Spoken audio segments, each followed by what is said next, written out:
Maria's wedding day was supposed to be the kind of day people remember forever, not because of tragedy, but because of joy, family, and the celebration of love. She had poured her heart into every little detail, from the archway of roses she had planted herself, to the twinkling lights draped across the backyard, to the chairs neatly arranged for the guests. Her dream was simple, pure.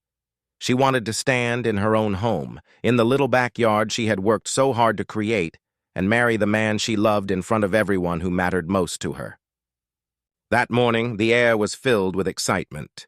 Family members bustled about, helping to set up decorations and prepare for the ceremony. Maria moved around with the glow of someone who knew she was stepping into the next chapter of her life, her white dress flowing with every movement, her smile radiant as if she were carrying all the light in the world. Guests arrived one by one, filling the space with laughter, hugs, and warm greetings. Even the neighbors stopped by to offer their congratulations, bringing flowers and small tokens of love. Everything was perfect, at least for a few fleeting hours. The ceremony began with the sound of music floating through the air, soft and gentle. Maria held her brother David's arm tightly as he walked her down the aisle, the two of them holding back tears. For David, this was not just a wedding. It was the fulfillment of a promise he had made long ago when he took on the role of both brother and guardian after their parents died. For Maria, it was the start of the future she had dreamed of with James, the man who loved her more than anything.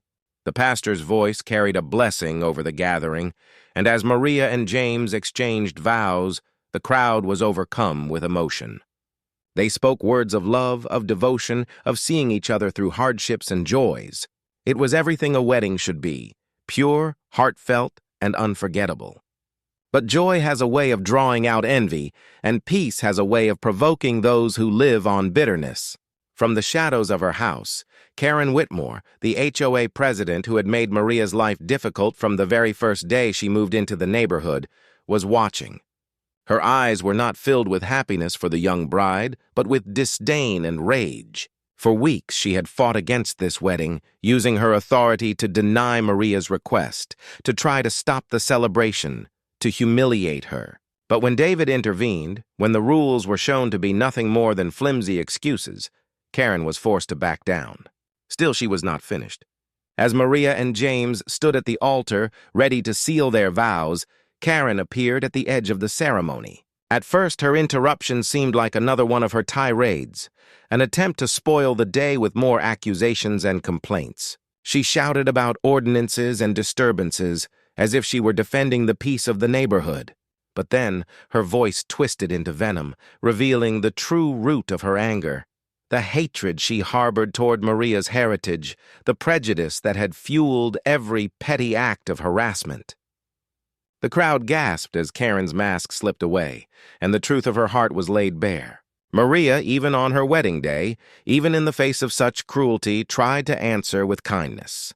She pleaded for peace, asked for compassion, begged Karen to put her grievances aside and let love have its moment. But Karen's bitterness had already consumed her. With shaking hands, she pulled out a gun. In an instant, the world collapsed into chaos. Guests screamed and dove for cover. James stepped in front of Maria, desperate to shield her from danger. David reached for his phone, calling for help while rushing forward. But in the middle of it all was Maria, standing tall in her white dress, still trying to speak reason into the madness. And then it happened. The sound of the shot rang out, deafening and final. The crowd froze, the laughter and joy of minutes before replaced by horror. Maria fell, her dress blossoming red where the bullet struck, the roses around her archway no longer symbols of love but witnesses to heartbreak. James collapsed at her side, screaming her name, trying to hold her as if his embrace could keep her in the world. David rushed forward, his hands pressed desperately against the wound, whispering words of comfort that even he knew could not change the truth. The dream wedding had become a nightmare in the span of a heartbeat. What should have been the happiest day of Maria's life, the culmination of years of love and sacrifice, was stolen in an instant by hatred. The chairs that once held joyful guests were now scattered by fear.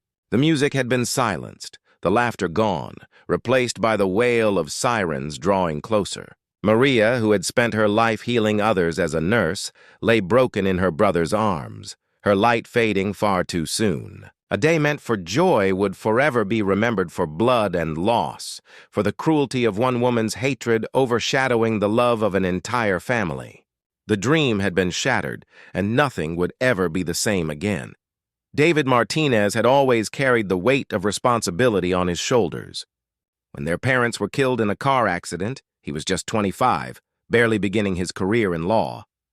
Overnight, he became more than a brother to Maria. He became her guardian, her protector, her guiding hand through the darkest years of their lives. He had promised his dying mother at the hospital that day that he would take care of his little sister, that he would make sure Maria never felt alone in the world. For years, he kept that promise. He helped her with school, encouraged her to pursue nursing, and celebrated every milestone she achieved. Watching her become a strong, compassionate woman filled him with pride, and though his career eventually took him to the highest bench in the state, he never stopped being her older brother first. The wedding was supposed to be the culmination of that promise. Walking Maria down the aisle in her grandmother's dress, seeing her radiant smile, hearing her whisper that she could feel their parents' presence, it was everything he had ever hoped for her. It was his moment to finally let go a little, to hand her into the arms of a man who loved her as fiercely as he did. For once, David allowed himself to stop being the protector, to simply be the proud brother. He thought that after all the struggles, the heartbreak, and the challenges they had endured together, they had finally reached a moment of pure joy, unmarred by loss or grief.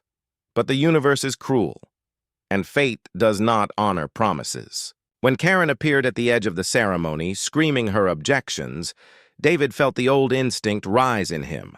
The protector, the guardian, the shield, those roles snapped back into place as naturally as breathing. He stood to confront her, voice steady but heart pounding, determined to keep his sister's day safe from the woman who had tormented her for so long. What he never could have prepared for was the sight of the gun in Karen's hand. In that moment, the world slowed, and the vow he had made so long ago thundered in his ears. Protect Maria, keep her safe, never let her feel alone. David moved, phone in hand, steps toward Karen, quick and purposeful, but time betrayed him. Maria, always compassionate, always thinking of others before herself, stepped forward instead. Even with a gun pointed at her, she tried to calm Karen, tried to bridge the chasm of hate with words of kindness. David's heart clenched as he saw it happen, his instincts screaming at him to get to her faster, to pull her back to safety. But the shot came before he could reach her. One deafening crack, 1 second of horror, and the promise he had carried for more than a decade shattered like glass. He fell to the ground beside her, pressing his hands to the wound, whispering her name, begging her to stay with him. He told her she would be fine, that the ambulance was on its way, that he would not let her go.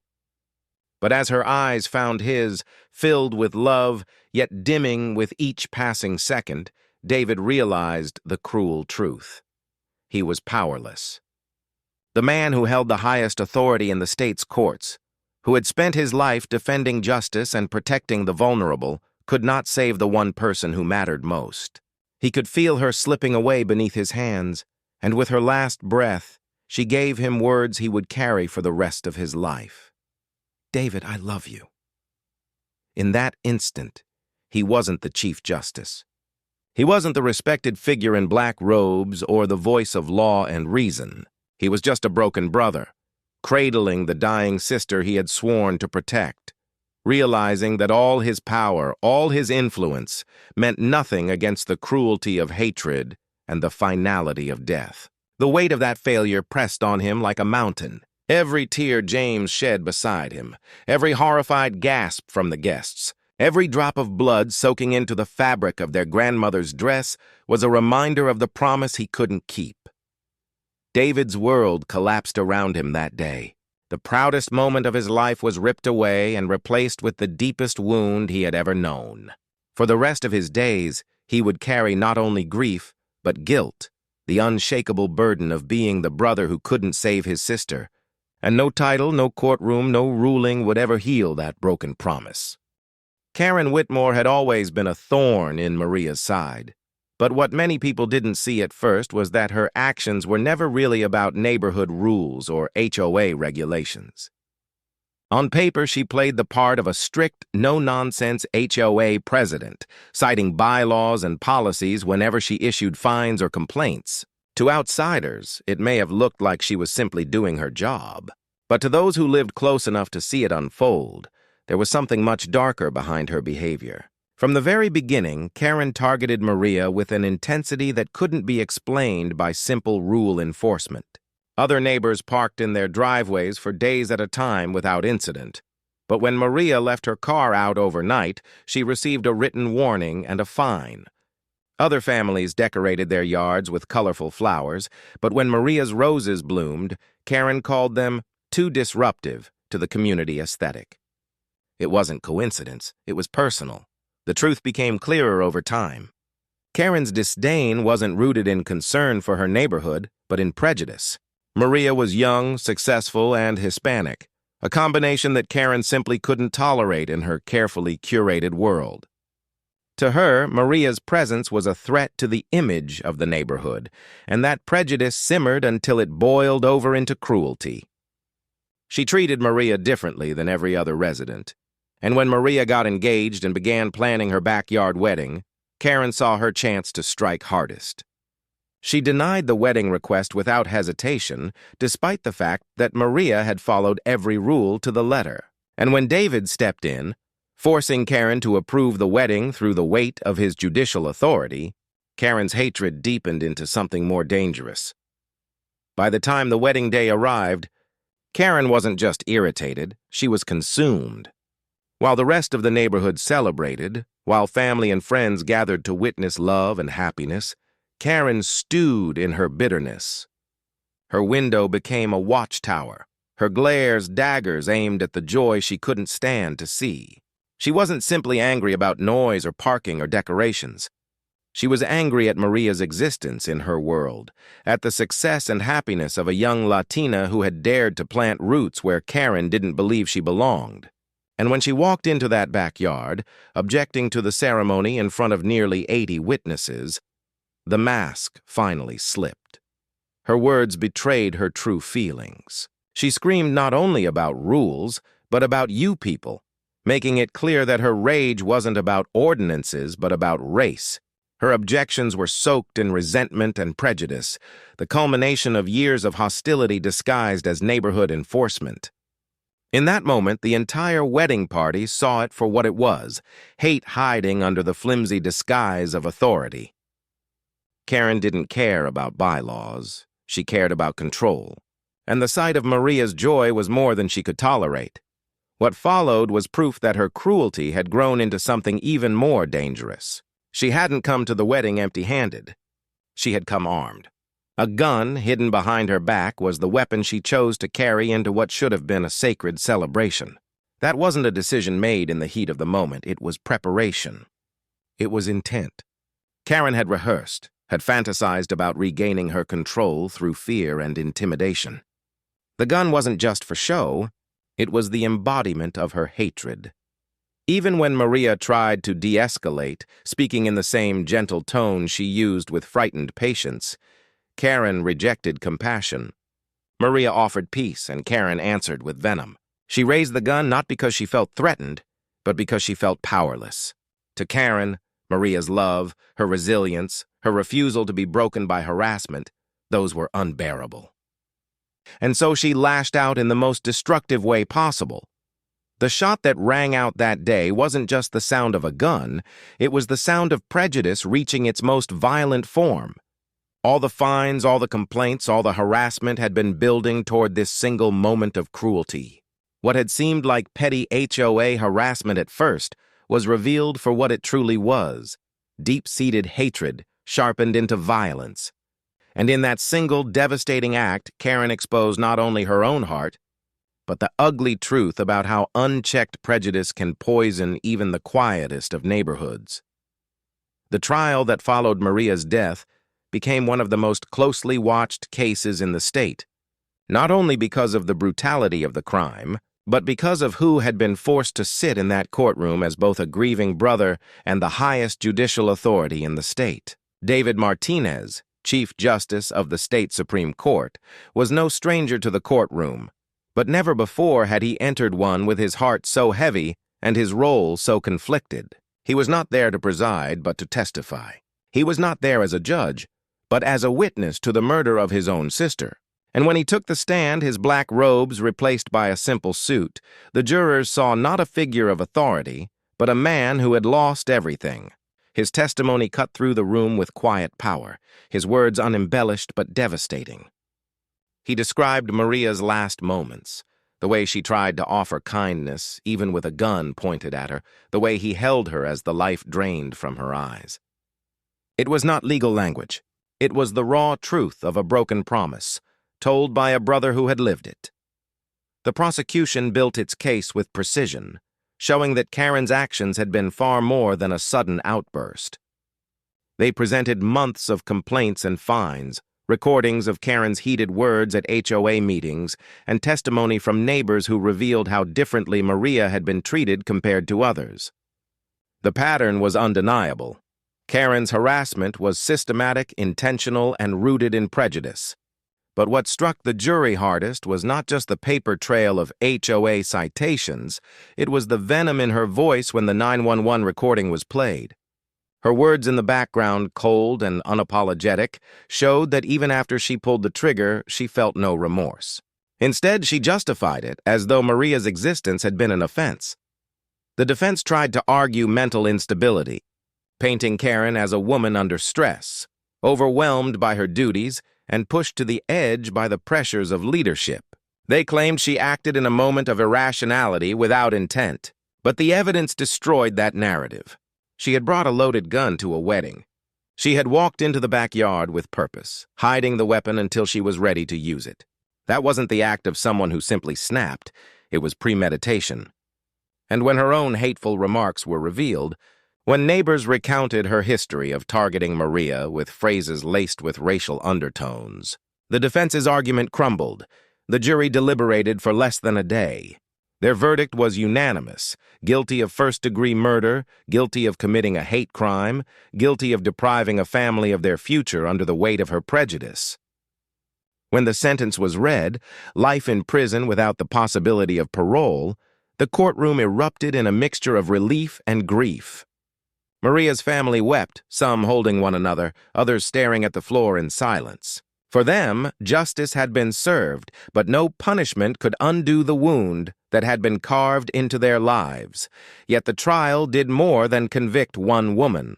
It cast a harsh light on the darker side of homeowners' associations across the country. Advocacy groups seized on the case, pointing to the way power could be abused under the guise of maintaining order. They showed how discrimination could be cloaked in the language of bylaws and property values, and how minorities often bore the brunt of that bias.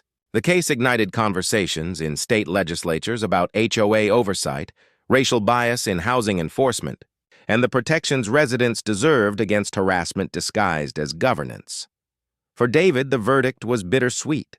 As a jurist, he was relieved to see justice done, to know that the system he had devoted his life to had worked as it should. But as a brother, the sentence was hollow. No prison cell could bring Maria back. No legal precedent could erase the memory of her final words. Still, he chose to believe that her death would not be in vain. If her tragedy could expose the dangers of unchecked prejudice, if it could force communities to confront the bias festering in their own neighborhoods, then perhaps some good could emerge from his family's devastation. In the end, the trial was more than a legal proceeding. It was a reckoning.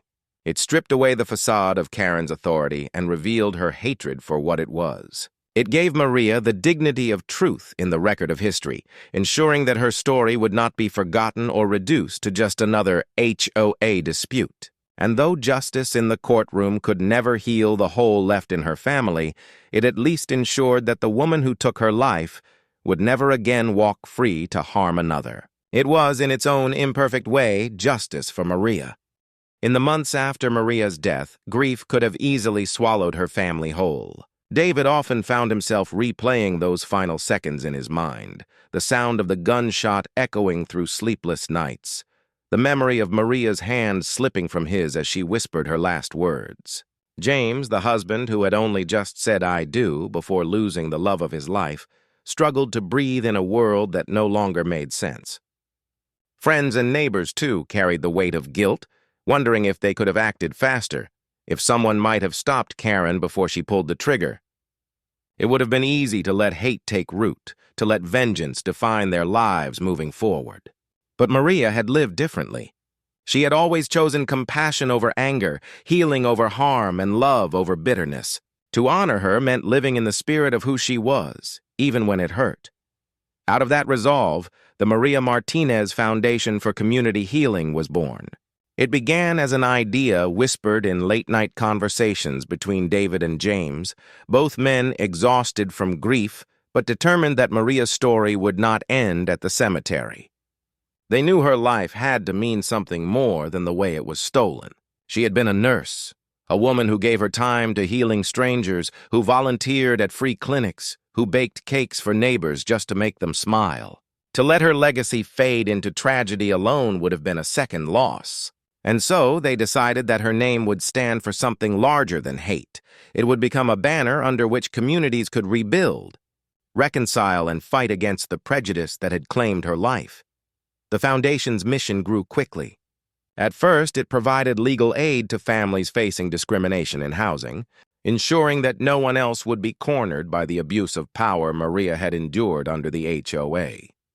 Soon after, it expanded into education, creating workshops that brought neighbors together to talk openly about bias, equity, and belonging.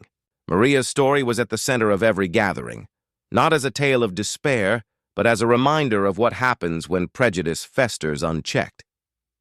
Her picture, smiling in her grandmother's dress on her wedding day, became a symbol of both loss and resilience. For David, each event was both painful and healing. Standing before crowds, he would tell Maria's story, his voice often breaking, but his message steady. Love cannot be silenced by hate. He urged lawmakers to strengthen protections against housing discrimination and to increase accountability for HOA boards that abused their power. Some nights, after long speeches or legislative sessions, he would sit alone and wonder if he was doing enough, if any of it could possibly measure up to the light Maria had been in the world.